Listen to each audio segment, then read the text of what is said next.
하나님의 말씀 함께 보겠습니다. 오늘 이 밤에 하나님께서 우리에게 주신 말씀은 이사야서 53장 4절에서 7절 말씀입니다.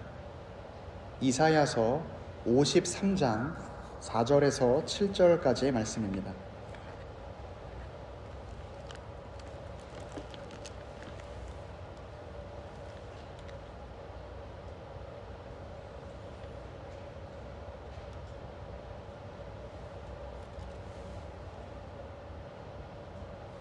우리 다 찾으신 줄 알고 하나님의 말씀 한 목소리로 봉독토록 합니다.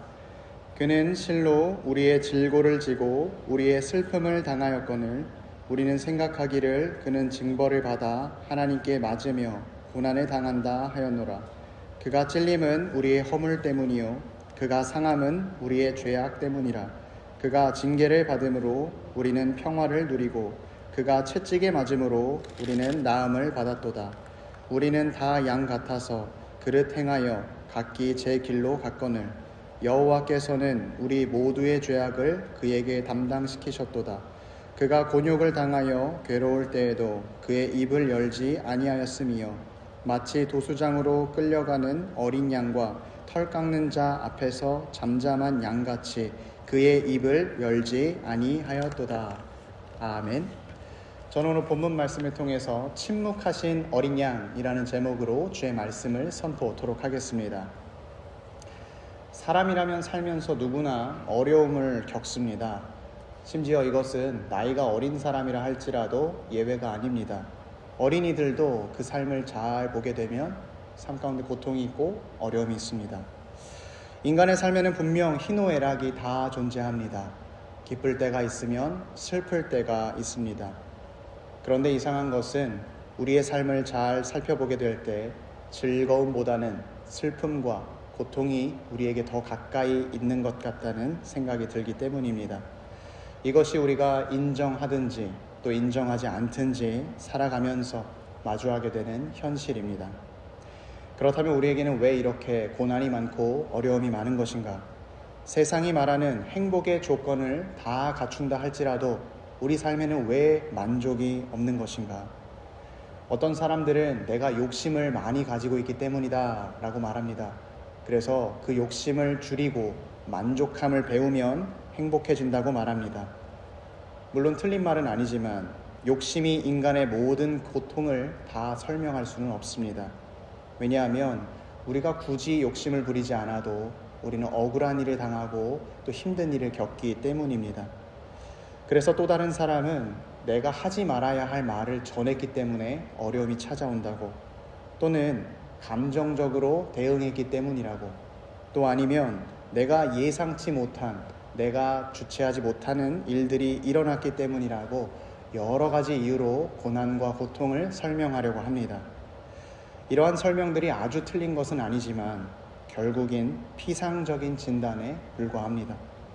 우리가 겪고 있는 고난 가운데에는 더 근원적인 이유가 있습니다. 성경은 이것을 죄 때문이다 라고 분명하게 이야기했습니다.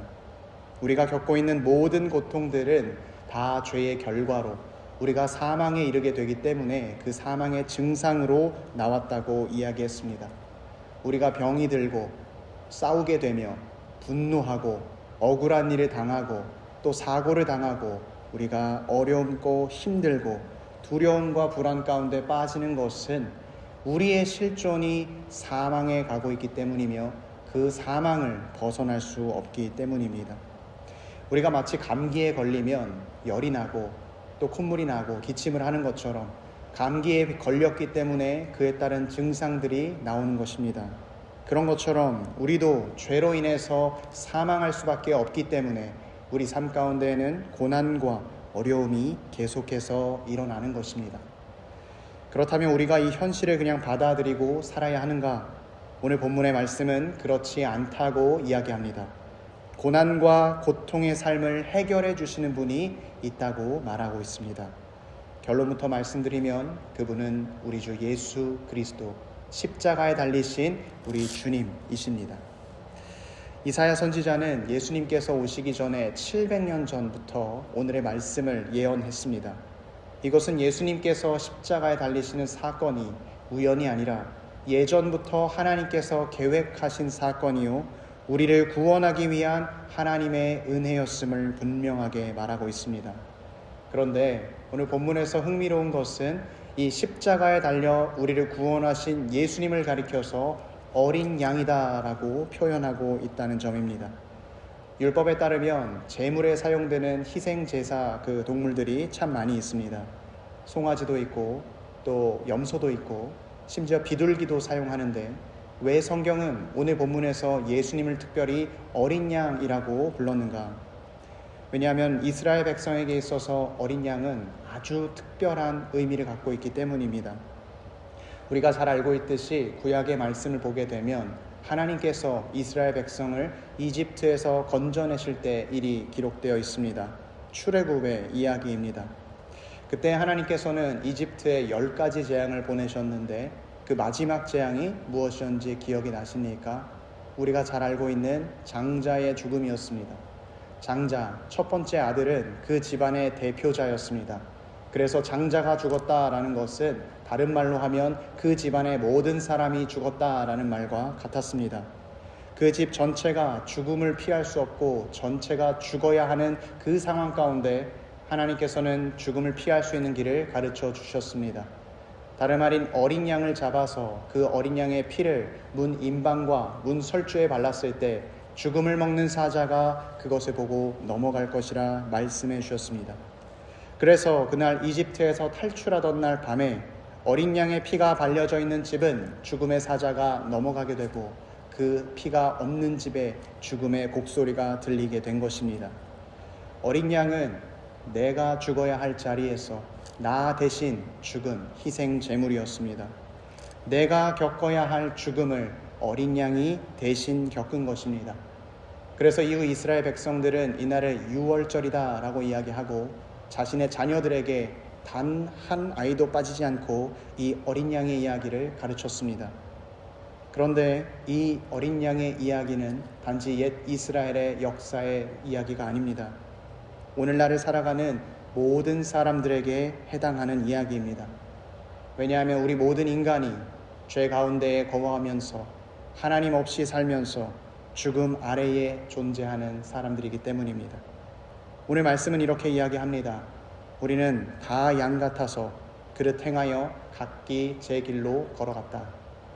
여기에서 그릇 행한다라는 말은 어떤 특별한 나쁜 범죄, 살인이라든지 도적질을 이야기하는 것뿐만 아니라 우리가 하나님 없이 나의 뜻대로 사는 삶, 나의 감정에 휘둘리며 사는 삶, 나의 유익만을 쫓아서 사는 내가 주인된 인생을 이야기하는 것입니다. 그리고 내가 주인된 인생의 끝은 사망뿐입니다. 그러나 하나님께서는 그 사망할 수밖에 없는 우리를 불쌍히 여기시고 우리의 모든 죄악과 이 사망의 증상을 어린 양 예수 그리스도께 담당시켜 주셨습니다. 원래 예수님께서는 죄를 모르시고 죄와는 전혀 관계가 없는 분이셨습니다. 그러나 예수님은 나의 죄값을 치르기 위해서 친히 어린 양이 되어 주셨습니다. 우리가 하나님을 부인하고 각기 내 소견에 옳은 대로 살아갈 때 하나님께서는 영광의 보좌를 버리시고 이 땅에 어린 양으로 세상 죄를 지고 가는 어린 양으로 내려오셨습니다. 그때 본문은 증거합니다. 주님께서 우리의 모든 죄를 담당하시기 위해서 도수장으로 끌려가는 어린 양과 같이 침묵했다. 예수님께서 십자가에 끌려가실 때 주님이 어떠한 할 말이 없었기 때문에 어떠한 아무 말씀 하시지 않은 것이 아니라 예수님께서는 창세 전부터 말씀으로 존재하셨기 때문에 말씀을 안 할 수가 없는 분이셨습니다.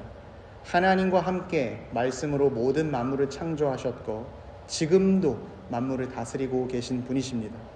그래서 주님께서 말 한마디만 하시면 천군의 천사가 내려와서 모든 문제를 해결해 줄 수 있었으나 주님은 입을 열지 않으셨습니다.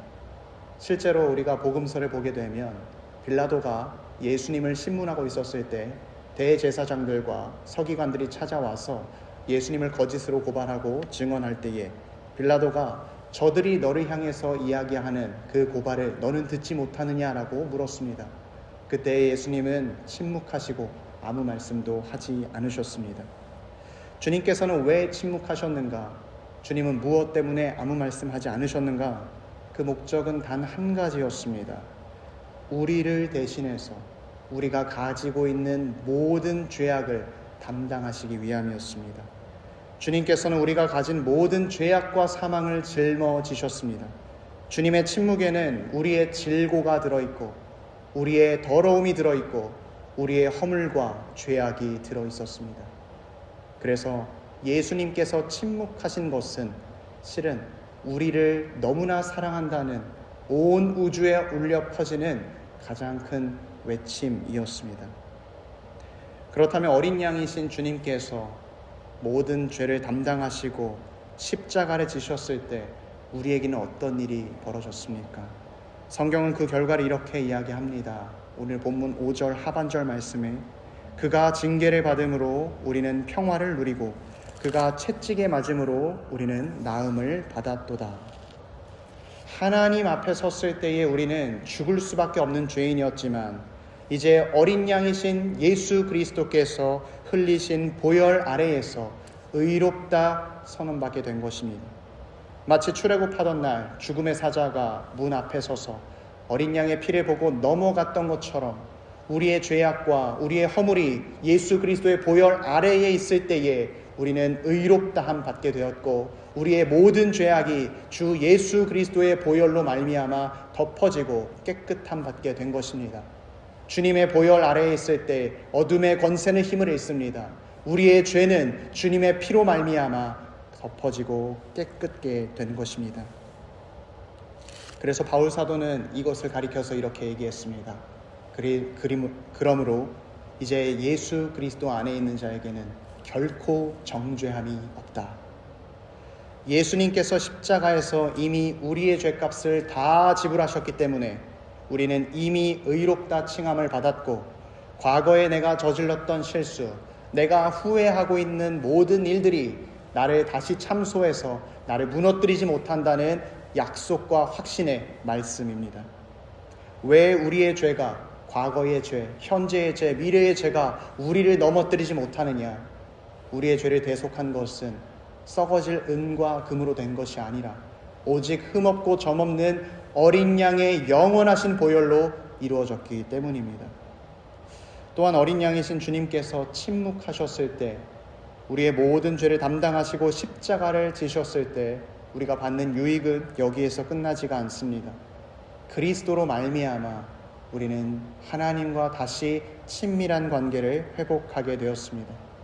죄악으로 말미암아 하나님과 원수가 되었던 우리는 하나님과 다시 화목하게 되었습니다. 앞서서 의롭다 칭함받는다라는 것이 법정에서 당신은 무죄입니다 라고 선고를 받는 것이라면 이 화목함이라는 것은 법정 바깥을 나와서 내 아버지에게 달려가 그 아버지의 품에 안기는 것입니다. 하나님께서는 더 이상 우리의 원수, 심판자가 아니시고 우리의 아버지가 되어주셨습니다. 우리는 주님의 자녀가 되었고 주님의 모든 좋은 것을 상속받는 상속자가 된 것입니다. 그래서 말씀은 증거합니다. 이제는 전에 멀리 있던 너희가 그리스도 예수 안에서 그리스도의 피로 가까워졌느니라. 전에는 우리가 주님 앞에 나가기 위해서 수많은 법과 규칙과 절차가 있었습니다. 성막과 성전에 나아갈 때에 우리는 번제단에서 제물을 드리고 물두멍에서 손을 씻고 성소 안에 들어가서 그 앞에 나아가는 것이 아니라 내 앞을 가로막고 있는 휘장을 보고 있을 수밖에 없었습니다. 심지어 그 휘장 안에 들어가는 지성소도 1년에 단 한 번 대제사장이 유일하게 혼자 들어갈 수 있었습니다. 그러나 이제 하늘의 대제사장이신 우리 주 예수 그리스도께서 단번에 십자가를 지심으로 그 모든 절차와 모든 규범과 모든 것을 완벽히 행하셨습니다. 그래서 휘장은 찢어지게 되었고 우리는 하나님 앞으로 은혜의 보좌로 담대히 나아가게 된 것입니다. 우리가 주님께서 나를 구원하시고 나의 죄를 담당하셨다라는 것을 믿는다면 누구든지 언제나 주님 앞으로 나아가게 된 것입니다. 주님의 침묵하심은, 정죄받아 십자가에 달리심은 멸망할 수밖에 없는 우리가 평화로 주님 앞에 나아가도록 해주었습니다. 그렇다면 우리가 주님께서 주시는 이 은혜를 어떻게 받을 수 있겠습니까? 침묵하신 어린 양께서 이루신 이 죄사함과 화목함을 우리는 어떻게 누릴 수가 있겠습니까? 우리 성경을 가지고 계신 분들은 성경 말씀을 함께 찾아보면 좋겠는데요. 요한계시록 5장 6절에서 8절 말씀을 함께 찾아봐 주시기 바랍니다. 요한계시록 5장 6절에서 8절까지의 말씀입니다. 제가 가지고 있는 성경은 신약성경 404쪽에 나와 있습니다. 우리 찾으신 분들은 한 목소리로 말씀을 봉독토록 하겠습니다. 6절에서 8절까지의 말씀입니다. 내가 또 보니 보좌와 내 생물과 장로들 사이에 한 어린 양이 서 있는데 일찍이 죽임을 당한 것 같더라. 그에게 7뿔과 7눈이 있으니 이 눈들은 온 땅에 보내심을 받은 하나님의 7 영이더라. 그 어린 양이 나와서 보좌에 앉으신 이의 오른손에서 두루마리를 취하시니라. 그 두루마리를 취하심에 네 생물과 24 장로들이 그 어린 양 앞에 엎드려 각각 검은 고와 향이 가득한 금 대접을 가졌으니 이 향은 성도의 기도드리라. 아멘. 하나님께서는 예수 그리스도를 어린 양으로 이 땅에 보내시고 단순히 희생하시고 끝내시지 않으셨습니다. 어린 양이신 예수 그리스도를 다시 살리셔서 하늘로 오르시사 보좌에 앉게 하시고 만왕의 왕으로 지금 또한 우리를 위해 다스리시는 왕으로 세워주셨습니다. 그리고 하나님 보좌 주변에는 내 생물로 대표되는 천사들과 신구약의 교회들로 대표되는 24 장로들이 주님 어린 양을 찬양하고 있습니다. 그런데 놀라운 것은 그때에 그 24 장로들이 가지고 오는 이 금대접, 향이라고 이야기하는 것은 성도의 기도라고 이야기했습니다. 사랑하는 성도 여러분, 우리가 고난과 어려움 당하고 있을 때에 우리가 죄사함과 화목함을 누릴 수 있는 비결은 이미 승리하시고 보좌에 앉으신 어린 양 그리스도를 바라보며 믿음으로 기도하는 것입니다. 믿음으로 기도한다는 것은 다른 것이 아닙니다. 하나님께서 이미 약속하시고 이루신 것을 붙들어서 나에게도 반드시 이루어진다는 믿음 가지고 주님께 간구하는 것입니다. 예수님께서 십자가에서 마귀의 권세를 꺾으신 것처럼 내가 주 예수 그리스도의 십자가를 붙들 때에 내 삶 가운데에도 십자가의 능력과 보혈의 능력이 나타난다는 선포의 기도인 것입니다. 주님께서 흘리신 보혈을 의지하고 간구할 때 주님의 승리와 능력이 우리 가운데에도 임하게 됩니다. 마귀가 뿌리고 간 죄의 씨앗들이 우리 각각의 삶과 교회들에 널려 있습니다. 그러나 우리의 삶이 흔들리지 않고 아버지 하나님의 몸된 교회가 흔들리지 않는 이유는 우리 하나님께서 교회를 지키시고 우리 한 사람 한 사람을 지키시기 때문입니다. 우리는 그 믿음을 가지고 주님 앞에 간구하며 나아가야 하는 것입니다. 나의 상처와 열등감의 문제들, 또 내가 두려워하는 것들, 근심의 일들, 그것이 무엇이든지 간에 예수 그리스도를 붙들고 기도할 때에 그 십자가에서 나오는 능력이 우리의 모든 것을 깨끗게 하며 우리의 붙잡고 있는 악의 세력들을 몰아내며 우리를 보호해 주는 것입니다. 기도하다가 보면 때때로 지금 이 상황이 달라질까 답답함에 언제까지 내가 이 기도를 드려야 할까 우리의 기도가 무능해 보일 때가 있습니다. 그러나 간절한 마음으로 하나님께 드리는 기도는 금 대접에 담겨서 올려지는 향내와 같다는 것을 기억하시기 바랍니다. 하나님께서는 우리의 기도를 귀하게 받으십니다. 우리의 죄사함이 확실한 것처럼 우리가 주님과 화목해졌다는 것이 분명한 것처럼 우리가 주님께 드린 기도도 확실하고 분명하게 응답됩니다. 그래서 기도할 때에 결국 우리가 경험하는 것은 내가 지금 겪고 있는 이 고난과 이 어려움 또한 주님께서 십자가에서 함께 짊어지셨다는 사실이고 내가 처한 어려움에 대한 기도들이 하나도 땅에 떨어짐 없이 다 하나님 앞에 상달되어 가장 좋은 때에 가장 좋은 방법으로 이루어진다는 사실입니다. 우리가 항상 기도하되 낙심하지 말아야 할 이유는 우리 주님께서 나의 기도를 듣고 계시기 때문입니다. 사랑하는 피스메이커 교우 여러분, 우리는 오늘도 고통 가운데 있습니다. 우리의 마음과 상관없이 때로는 그 고통이 오랫동안 지속되기도 합니다. 이것이 도대체 무슨 의미인지, 나에게 왜 이런 일이 일어났는지 우리는 여전히 그 이유를 알지 못합니다. 그러나 고통이 나의 육신과 영혼을 짓누를 때에 그 고통보다 먼저 그 고통을 짊어지시고 침묵하신 어린 양이 있음을 기억하시길 축복합니다. 우리가 기도할 때에 우리는 나 홀로 기도하는 것이 아닙니다. 하늘 보좌에 앉으셔서 나와 함께 어린 양이 중보해 주시고 주의 영이 내가 탄식하며 기도할 때에 함께 기도해 주십니다. 주님께서는 이미 우리가 겪고 있는 질병과 고통과 모든 어려움과 심지어 유혹과 또 죄와 싸우는 것까지도 다 당하셔서 우리의 필요를 알고 계십니다. 바라기는 믿음으로 어린 양 예수 그리스도를 붙드시길 소망합니다. 주님께서 먼저 우리 죄를 담당하사 십자가에서 승리하셨습니다. 그래서 날마다 믿음으로 기도하여 응답받아서 주 예수 그리스도께서 주시는 죄사함과 화목함을 받아 누리는 우리 모두가 되길 주님의 이름으로 축원합니다.